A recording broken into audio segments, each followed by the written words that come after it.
अस्सलाम वालेकुम नाजरीन। आज 14 मई है और दिन है इतवार का। वीडियो का थंबनेल यकीनन आप मुलाहिजा कर रहे हैं। इस हवाले से तफसीली गुजारिशात फर्दन फर्दन आपके सपुर्द करनी है। मौलाना फजलुर रहमान साहब अगले chief justice of Pakistan, Rana Sanaullah साहब मुश्किल में फंस गए हैं। एतजाज़ अहसन साहब ने नया धमाका कर दिया है। ये तीनों चीज़ें आज की इस वीडियो में हमने डिस्कस करनी है, लेकिन उससे पहले एक सवाल है जो मैंने आपकी खिदमत में पेश करना है। और वो सवाल ये है नाजरीन कि इमरान खान साहब की उम्र 71 साल है, 71 ईयर उनकी उम्र है। 70 साल की उम्र तक उन पे कोई मुकदमा नहीं बना है, लेकिन जब से मौलाना फजलुर रहमान साहब के मालकों की हुकूमत आई है, मौलाना फजलुर रहमान साहब के आकाओं की हुकूमत आई है, एक ही साल में उन पे 153 FIR दर्ज कर ली गई हैं, 153। और ये पाकिस्तान की 75 साल तारीख में यकीनन एक रिकॉर्ड है। अब सवाल ये है, मौलाना फजलुर रहमान साहब आपसे चंद सवालात हैं। 4 लाख का हज 13 लाख का हो गया, लोगों के लिए हज की अदायगी करना मुश्किल हो गया, तकरीबन नामुमकिन हो गया। उस वक़्त आप सड़कों पे नहीं निकले। इसके अलावा पाकिस्तान को 3 वफद जो है पाकिस्तान के, वो इसराइल गए, इसराइल को तस्लीम करने के हवाले से मुज़ाकरात हुए। उस वक़्त आप बाहर नहीं निकले, यहूदी एजेंट आप उसको कहते हैं। इसके अलावा डॉलर 7 माह में डबल पे चला गया है, आटा 100% महंगा हो गया है, महंगाई 16% से बढ़ के 45% हो गई है, लेकिन इसके बावजूद आप नहीं निकले। आपको ये सब चीज़ें जो है नज़र नहीं आई। और डॉलर का जो रेट है वो भी मैंने आपको बता दिया।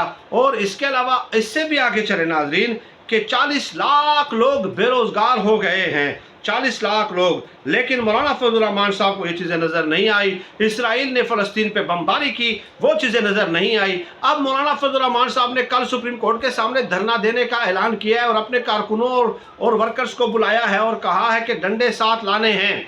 सवाल ये है कि मौलाना फजलुर रहमान साहब आज ये सब कुछ क्यों जो है ना उनको महसूस होना शुरू हो गया है। चुनाचे इसको समझना कतई तौर पे कोई मुश्किल नहीं है। मौलाना फजलुर रहमान साहब चाहते यही है कि इमरान खान साहब पे 153 FIR हो, उनकी जमानत ना हो, इमरान खान साहब को आउट कर दें सियासत से, क्योंकि हम सियासत में उनका मुकाबला नहीं कर सकते। अब सवाल ये भी पैदा होता है कि मौलाना फजलुर रहमान साहब सारे फैसले आपकी ख्वाहिशात के मुताबिक आएंगे, सुप्रीम कोर्ट क्या कोई काम ना करे, सुप्रीम कोर्ट क्या कोई फैसला न दे, पार्लियामेंट का अपना किरदार है, फौज का अपना किरदार है, सियासतदानों का अपना किरदार है, अदालत का अपना किरदार है, सुप्रीम कोर्ट का अपना किरदार है, इन सब चीज़ों का अपना किरदार है। आपकी ख्वाहिशात के मुताबिक रियासतें नहीं चल सकती, आइन और कानून आपकी ख्वाहिशात के ताबे नहीं हो सकता। खैर अब आगे चले। एतजाज़ अहसन साहब ने कहा है कि फजलुर रहमान साहब जो हैं वो आ रहे हैं, बड़े तमतराक के साथ आ रहे हैं, बड़े गुस्से के साथ आ रहे हैं, बड़े एग्रेसिव अंदाज में आ रहे हैं, अपने कारकुनों को ला रहे हैं।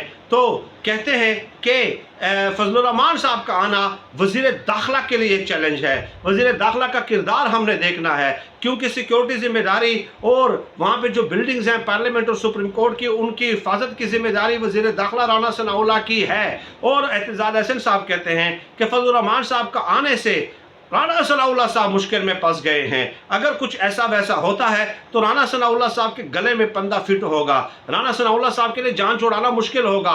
इतना आसान नहीं है कि अगर सुप्रीम कोर्ट के खिलाफ कोई हर्जा सराई की जाती है, राना सनाउल्लाह साहब अगर खामोश रहते हैं तो हम वो कला इस तरह जाने नहीं देंगे भाई। ये एतजाज़ अहसन साहब कहते हैं राना सनाउल्लाह साहब को सिक्योरिटी मुमकिन बनाना होगी। अब ये 2 चीज़ें तो उन्होंने कह दी। अब एक और बात कही है उन्होंने कि कोर कमांडर लाहौर के घर पे जो हमला हुआ है उस हवाले से एक नया धमाका किया है, नए इंकशाफात किए हैं और कहा है कि ये जो जुलूस कोर कमांडर के घर की तरफ जा रहा था, 4 मील का फैसला इस जुलूस ने तय किया है और 4 मील से ये नारे लगा रहे थे कि कोर कमांडर के घर जाना है। तो सवाल यह है कि IG पंजाब ने क्यों एक्शन नहीं लिया और पूरे पंजाब पुलिस ने एक्शन क्यों नहीं लिया।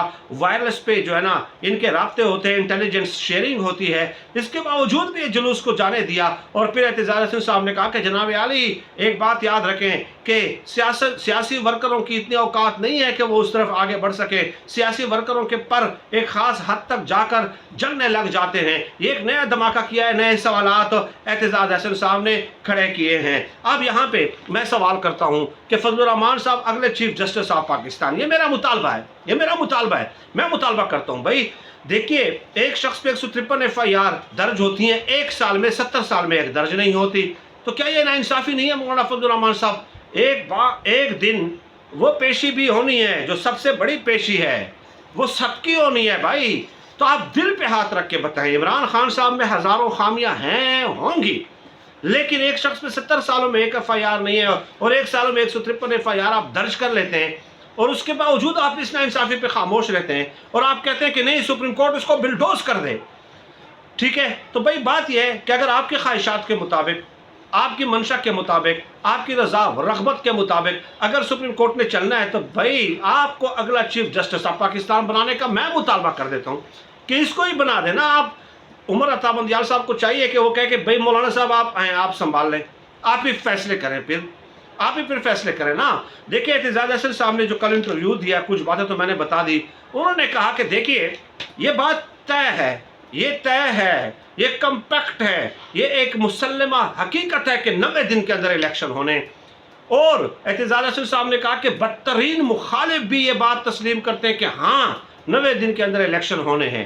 ٹھیک ہے، تو وہ اعتزاز احسن صاحب کہتے ہیں کہ عمر عطا بندیال صاحب تو کڑے ہیں آئین کے ساتھ، کیونکہ یہ آئین کہتا ہے، عمر عطا بندیال صاحب نہیں کہتے، آئین کہتا ہے، یہ آئین یہ کہتا ہے کہ بھائی 90 دن کے اندر الیکشن ہونے۔ پی ڈی ایم اور مولانا فضل الرحمان اور حکومت یہ کہہ رہے ہیں کہ نہیں جی نہیں ہونے، 3 مہینے 6 مہینے۔ اب اعتزاز صاحب کہتے ہیں کہ 3-6 مہینے، بھائی یہ نظریہ ضرورت ہے، ایک طرف عمر عطا بندیال اور آئین کے ساتھ وہ کھڑے ہیں، آئین ہے، دوسری طرف نظریہ ضرورت ہے، تو بھئی آپ نظریہ ضرورت زبردستی مسلط کرنا چاہتے ہیں مولانا صاحب۔ ایک بات یاد رکھیں مولانا صاحب، میں جس علاقے سے ہوں آپ بھی جانتے ہیں، آپ کے حلقے سے ہوں، علی امین گنڈاپور سے آپ کی طرز سیاست سے آج بھی میں اختلاف کرتا ہوں، آج بھی، کہ جس طرح کی لینگویج وہ یوز کرتے ہیں، لیکن واللہ آ جائیں سڑکوں پہ آ جائیں، یہ بات ایک ایک بچہ آپ سے کہے گا کہ علی امین گنڈاپور نے مولانا فضل الرحمان صاحب کی سیاست دفن کر دی ہے ڈیرہ اسماعیل خان میں۔ کیوں؟ مولانا فضل الرحمان صاحب الیکشن لڑتے تھے، ووٹ لیتے تھے، پھر چلے جاتے تھے اسلام آباد، حکومتیں گرانا، حکومتیں بنانا، اپنی منسٹری لینا، اپنی وزارت لینا۔ علی امین گنڈاپور، ایک ٹرانسفارمر خراب ہوتا ہے، ایک گلی خراب ہوتی ہے، نالی خراب ہوتی ہے، سڑک کا مسئلہ ہے، نکاسی کا مسئلہ ہے، ہسپتالوں کا مسئلہ ہے، پارک کا مسئلہ ہے، بنیادی انفراسٹرکچر کا مسئلہ ہے، لوگوں کی نوکریوں کے مسائل ہیں، جو بھی مسئلہ ہوتا ہے علی امین گنڈاپور جس میں خود حاضر ہوتا ہے۔ ٹھیک ہے، تو لوگ کہتے ہیں بھائی ہمارے فون کال پہ وہ حاضر ہو جاتا ہے، ہمیں کوئی پاگل کتے نے کاٹا ہے کہ ہم مولانا فضل الرحمان صاحب کو ووٹ دیں گے؟ کیوں؟